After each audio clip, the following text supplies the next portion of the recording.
சரின்னு நானும் கிளம்பி போயிட்டேன். உன்னை அர்ஜென்ட்டாக பார்க்கணும் அப்படின்னு சொன்னாங்க. சரின்னு கிளம்பி போயிட்டேன்.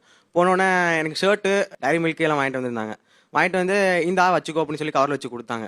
ஒரு பிப்ரவரி 14 அன்னைக்கு அதை கொடுத்தா அதுக்கு என்ன அர்த்தம் நீங்கள் சொல்லுங்க. லவ் காதல் தினம். ஓகே காதலர் தினம் ஓகே நம்ம ஒத்துக்கலாம் வாங்கிக்கலாம். வாங்கிட்டு இதை வாங்கிட்டு நான் ப்ரப்போஸ் பண்ணிட்டேன். சரி அவங்க கொடுத்துட்டு அவங்களுக்கு ஒரு ஷையாக இருக்கும் போல நம்மளே ப்ரப்போஸ் பண்ணிக்கோன்னு சொல்லிட்டு நான் ப்ரப்போஸ் பண்ணிட்டேன்.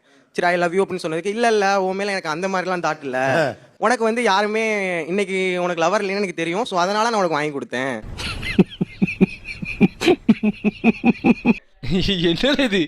என்னது புது பொருளையா இருக்கு. லவ் ஸ்டேக்கு ஏதாவது கொடுத்தா லவ் ஸ்டேக் நம்ம பார்த்தாலே லவ் நினைப்போம். சட்டை கொடுத்து டெய்ரி மில்க் கொடுத்து இல்லை லவ் பண்ணல அப்படின்னா எனக்கு புரியல. அப்போ ஏதாவது எதிர்பார்க்கீங்களா அவங்ககிட்ட? ஓஹோ, இவர் நம்மகிட்ட மேட்ரு எதிர்பார்க்கறாரு போல. பட் ஆனால் உன் மேலே எனக்கு லவ் இல்லை. இது என்ன சார் இது ஒரு இது நீங்களே சொல்லுங்க. அதை வந்து பிப்ரவரி 15க்கு வாங்கி கொடுக்கலாம், 16க்கு வாங்கி கொடுக்கலாம், மற்ற நாள் பண்ணால் கூட ஓகே. 14 அன்னைக்கு சொல்லுவோம்.